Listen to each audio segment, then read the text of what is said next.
Bonjour à tous, j'espère que vous allez bien. Aujourd'hui on se retrouve dans une nouvelle vidéo et aujourd'hui on est parti pour faire un tuto. Alors pour pas vous mentir, j'ai déjà filmé cette vidéo et c'était une catastrophe.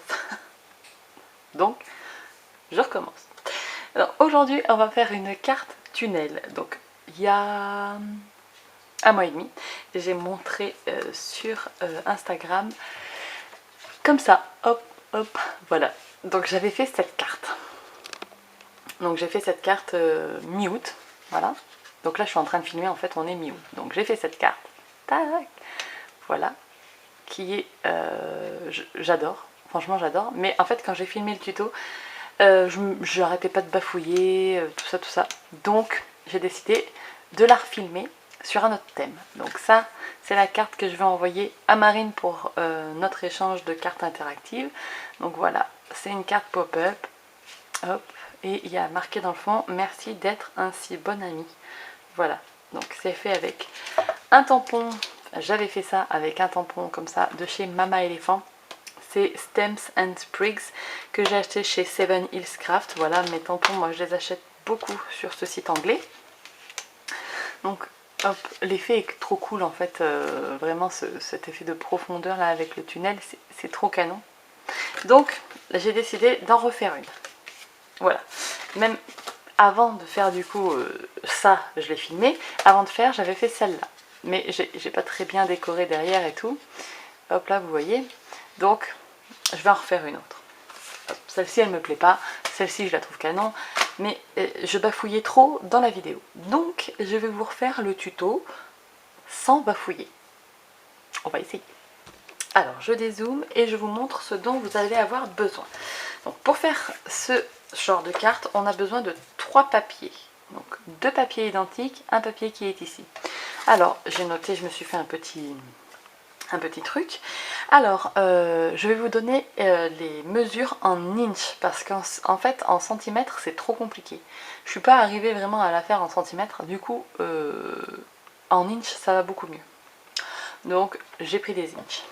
Alors vous allez avoir besoin donc de 2 papiers. Ceux-là ils font 8 inches et demi sur 5 inches et demi. Voilà les deux. Et le dernier papier il fait 5 inches et demi sur 4 inches un quart. Voilà. Donc sur tous nos massicots il y a les mesures. Pardon. Et donc n'hésitez pas à regarder vraiment. Donc 5 inches et demi sur 8 inches et demi. Et celui-là 5 inches et demi sur 4 inches un quart. Vous voyez, c'est... Hop, c'est la même. Voilà. Donc on va falloir plier ces petites choses. Donc je vais prendre mon massicot. Parce qu'on va... Bon, je sais pas où ça a coupé. Donc au cas où, je vous le redis, il faut 5 inches et demi sur 8 inches et demi pour les 2 papiers là. Et là, 5 inches et demi fois, enfin sur 4 inches un quart. Voilà. Donc je prends une petite table de rainurage qui est la table Artemio là pour faire des enveloppes, et j'ai mon massicot aussi sous le coude parce qu'il va falloir que je coupe un truc. Alors je vais prendre un petit plioir, hop, voilà, et donc je vais rainurer la première feuille. Je vais faire un premier pli à 4 inches un quart. 4 inches un quart, c'est la moitié de 8 et demi, hein. Donc voilà, vous pliez en deux. On marque bien le pli devant. Voilà. Et vous allez prendre cette feuille. Vous allez l'ouvrir. Et sur un des côtés, donc peu importe lequel, mais voilà, sur un des côtés. Je suis toujours en train de tenir mes massicots à l'envers, moi, vous avez remarqué. Je le fais encore. Vous allez enlever du coup un demi d'inch. Il est dehors, papa. Oui. Donc je le refais sans enfant qui coupe la parole. Là sur un des deux côtés, à gauche ou à droite comme vous le voulez, il faut enlever un demi d'inch. Donc je regarde, un inch, un demi d'inch, c'est ici. Et j'enlève mon demi d'inch. Hop, maintenant on n'a plus besoin de massicot. Donc quand vous avez plié votre carte, voilà, vous allez avoir ceci, un côté plus petit, un côté plus grand. Le côté le plus petit, c'est le dos de la carte. Ok? Voilà.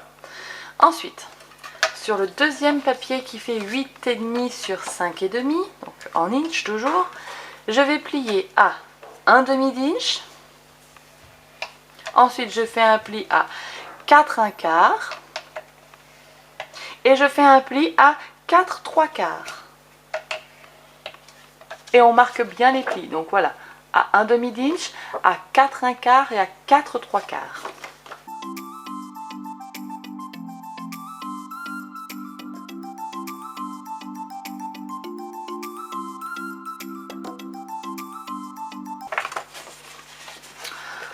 Donc on obtient ceci, ok. Et le dernier papier, celui qui fait 5,5 par 5 inch et demi sur 4 inch 1/4, en fait il fait pas vraiment 5,5. Et je me suis arrêtée juste un tout petit peu avant la graduation du et demi pour pas que ça coince à l'intérieur en fait. Donc après vous la placez ici et vous faites des deux côtés un pli à 1/4 d'inch. Donc un petit pli ici, hop, vous le retournez et un petit pli à 1/4 d'inch là. Voilà. Et on marque les plis.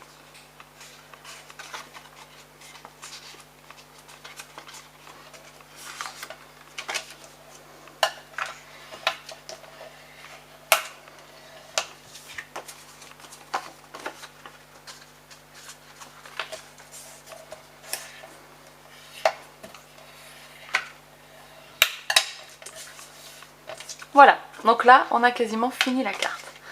Donc on va avoir ceci. Hop. Non, comme ça. Donc le côté ouvert là, c'est à gauche. Après on aura qu'à glisser la petite partie à l'intérieur. Hop. Et on aura quelque chose, cet effet de tunnel. Donc maintenant, il faut faire un trou. Alors, par exemple pour la carte de Marine, j'ai fait des hexagones. Ici, j'avais fait des rectangles. Bon, ben là, pour cet exemple-là, je vais prendre des ronds. Donc, je prends mes die de forme classique. Ouais, je vais faire les ronds. Je prends un premier rond, je regarde si c'est pas trop grand. Je trouve que c'est pas mal. Donc, je vais prendre le rond qui va juste en dessous. Donc là, je vais essayer de me caler comme j'ai envie de me caler. Donc, je vais me caler par là. J'essaye de me centrer sur les bords, hein. Hop. On prend du scotch de masquage et on fait tenir et on coupe ça à la Big Shot. Hop. Je vais récupérer le rond parce que je vais m'en servir pour décorer le devant de la carte, celui-là. Hop, voilà. Donc celui-là c'est bon. Ensuite, il faut que je place exactement le même truc, enfin le rond exactement au bon endroit. Donc sans faire de repère, ça va être compliqué. Donc il faut que je fasse un repère. Déjà, je prends un crayon à papier et là je note haut. Parce que comme ça m'évitera de chercher tout à l'heure dans quel sens il faut que je place mon truc. Ensuite, vous allez voir, je vais vous zoomer. Hop là. Donc, je vais aligner les deux feuilles. Donc, les plis avec les plis et tout. Et le haut avec le haut. Hop là. Et là, c'est bon. Donc là, je suis alignée. Donc, je prends mon petit rond. Je regarde où est-ce que je le positionne pour être centré. Là, je trouve que c'est pas mal. Je le tiens avec du scotch. Hop. Et je le passe dans la Big Shot. Et voilà. Donc là, on a notre système de cartes. Comme ceci. Hop, hop. Donc, on aura ça. Si ça veut bien se tenir. Hop là. Et tout ça sera dans ça. Voilà. Hop. Et on aura notre effet de tunnel. Voilà. Donc. Bon, je vous retrouve en voix off parce qu'il y avait du bruit à ce moment-là à la maison. Donc on va prendre la partie arrière. Vous allez voir, et on va appliquer de la colle pour pouvoir coller en fait la partie tunnel supérieure. Donc, on applique la colle et ensuite on applique le fond qui se trouve à droite, là la page qui est à droite, vous allez voir, je vais la coller directement, voilà, dans le fond. Donc ça c'est la première étape.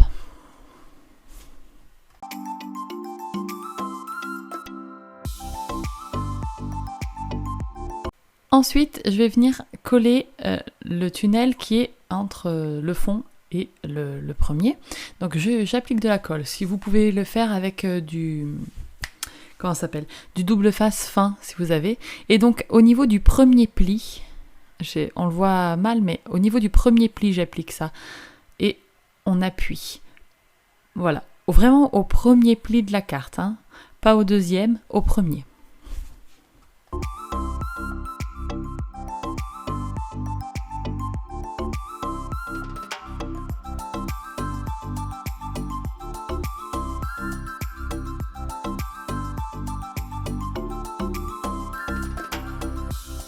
Donc maintenant, je retire le crayon papier que j'avais marqué haut tout à l'heure pour pas me tromper. Et là, en fait, on a l'effet de tunnel. Il ne nous restera plus qu'à coller la petite patte de collage d'environ 1/2 centimètre là et la plus grande sur la carte à côté. Vous allez voir, je vous montrerai ça tout à l'heure. Et on aura notre carte. Maintenant, il ne reste plus qu'à décorer.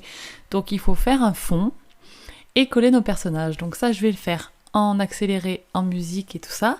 Et on se retrouve quand je colle les parties qu'il manque.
Donc c'est parti, là je m'apprête à coller, donc je mets de la colle sur le petit pli et ensuite je vais rabattre la partie de droite à plat directement au-dessus. Vous allez voir. J'applique, mais là je sais pas si vous vous rendez compte, mais en fait il faut que le petit pli soit collé sur le pli au-dessus. J'ai du mal à m'exprimer. Et là, ça va bien tenir. Donc j'appuie fortement puisque j'utilise de la colle. Si j'avais utilisé du double face, ça aurait été plus facile. Mais voilà, là j'appuie pour que ça se colle comme il faut. Voilà. Alors du coup, il faut bien insister avec la colle. Donc là, on voit le système, il est fini. Il manque plus qu'une patte de collage à coller pour que la carte fonctionne. Donc là, je vais prendre un double face assez large. Parce que là, je l'ai, le double face assez large. Et je vais appliquer une couche de double face, enlever l'opercule, la coller, refermer la carte, la partie de gauche, du coup, de la carte. Et ça appliquera le double face. et votre carte sera terminée. Il manquera vraiment plus qu'à décorer à l'intérieur si vous ne l'avez pas déjà fait avant. Et puis voilà. Donc je vous retrouve quand la carte sera finie et pour la fin de la vidéo. je bafouille.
Donc voilà, la carte est terminée. Alors je vais vous la montrer de plus près. J'ai pas fait une déco sensationnelle, mais voilà. Donc c'était pour vous montrer vraiment comment ça fonctionne. Hop là, voilà. J'aurais pu pousser à l'intérieur et tout, mais franchement ça me suffit. Donc hop, j'espère que cette petite carte vous aura plu. Donc je vais vous remontrer le modèle avec les fleurs. Comme quoi on peut faire un truc un petit peu bien chargé quoi, voyez, et que ça fait vraiment très très joli. Donc vous allez me dire laquelle vous préférez, les pirates ou les fleurs. Alors j'aime trop les fleurs moi, je vous avoue. Et bien sur ce je vous fais de très très gros bisous, je vous dis à très bientôt dans une prochaine vidéo. D'ici là, scrapez bien. Ciao ciao.